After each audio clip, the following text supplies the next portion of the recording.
So I think my experience from JourneyMaa was very, very much interesting because obviously I come from a engineering background, and there's a lot of medication, a lot of practices that I don't really know.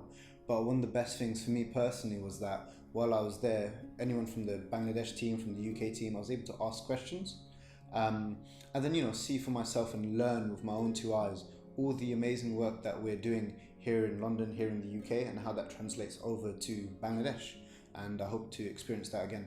We live a very sheltered life. We actually don't know the truth about how people live in developing countries, their daily life, their healthcare, and their life chances. And I think going on JourneyMaa showed me just a glimpse of that. It's not even the full extent of it. It's literally just a snapshot of that life, and it changed my whole perception just because of that glimpse. Because I saw, every day was different, but every day I saw how this kind of work is so important because of the difference between the access to things like resources, things like healthcare, things that we really take for granted in the Western world, and that we really don't have a full appreciation for kind of the lack of in developing countries. And it was interesting leading them because we made comparisons between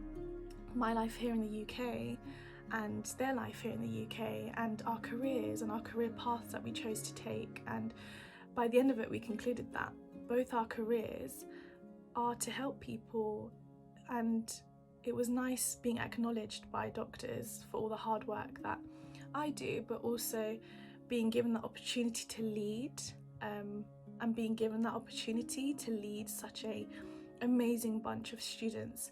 I found it so rewarding.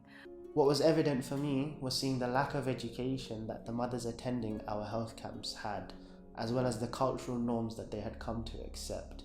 Some mothers were unaware of the specific things that they needed to be eating during pregnancy. They didn't have the right advice when it came to things such as breastfeeding and making sure that they were having safe periods. It was all really impactful for me because it showed that education can honestly change a woman's life.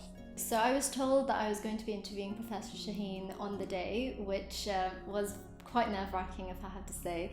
But I was also told, who she was, what her role was, and how she was involved with Ma.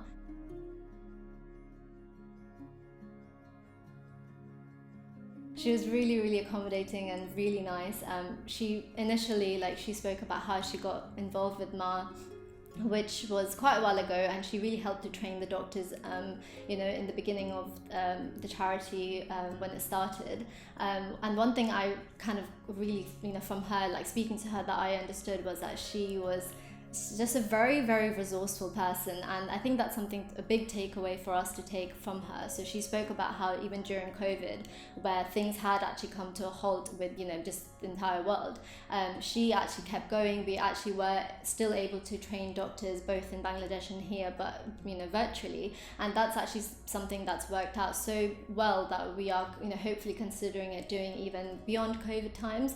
And just generally speaking, she's just so inspiring. She trained here in the UK, but then went back to Bangladesh so that she could, give back to where she's come from, and develop the maternity and the healthcare in Bangladesh. There were loads of differences that I noticed comparing, my trip in 2018 and having visited this year. The first that comes to mind is the mothers, just the number of mothers coming.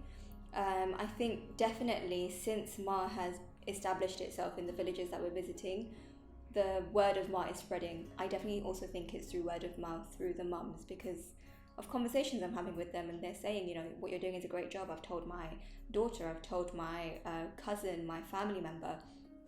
So it's exactly the kind of growth that we want to see through the mothers.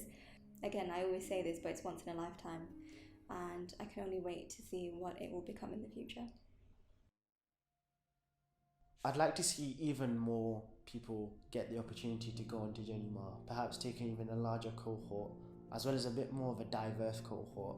A lot of us are medical students or have that healthcare background, but I think what really stood out to me amongst the group that went with us this year was the people that didn't have medical backgrounds, and they were able to take part in the camps. But I feel like there's always room for including more people. One, because it exposes more people to the work that Maa is doing in Bangladesh, seeing how the health camps are run, meeting the team there. It is really, really impacting, and it leaves you with, that kind of feeling of, I want to go back, I want to continue doing this work. So I think one of the best ways I would love to see JourneyMaa expand is by allowing us to visit the different countries that we're working in the future. Because I think it'll be a great opportunity for us to learn new things, but then also collate that back. So one day, we'll be able to have these trips to all these different locations, and it'll really reflect and show the scale of Maa Global as a charity. For example, the new clinic in Afghanistan, and I think that Maa has so much potential in their ability to adapt to the population and the different needs of populations in different countries, because what's important to realize, especially with a healthcare charity, is that developing countries aren't a monolith. They're not all the same. Every population has different needs, and I really think that Maa can target those needs and make a huge difference to people. In the future, I'd love to see Bangladesh completely get rid of period poverty and not have to suffer with such a problem again. And I hope we can do this by expanding our project in Maa, the Period Poverty Project, and be working alongside many more high schools. So we did distribute a lot of reusable pads, but I'm hoping that in the future we can extend that and distribute far more pads than we did. I really hope that we can get more funding for these pads, but also when it comes to our educational side of things, I really want Maa to hopefully expand in the future with the amount of schools we work with in Bangladesh. Because really education is the way forward for kind of global health issues. You teach one girl and kind of, teach her how to take care of herself, she will then go on to teach her family in the future, whether it's her mum, her aunties. And we tell the girls during their lessons, kind of whatever you've learned today, go and take that back to your communities, to your homes, go and spread the word. And they do, because we can see as soon as they leave the classroom, they're talking about it. So really, education is the way to tackle issues like this, because we can supply medication, we can provide kind of doctor consultations, but that's instant relief, that's kind of in the moment, that's short-term impact. To create long-term sustainable impact, really education is the key.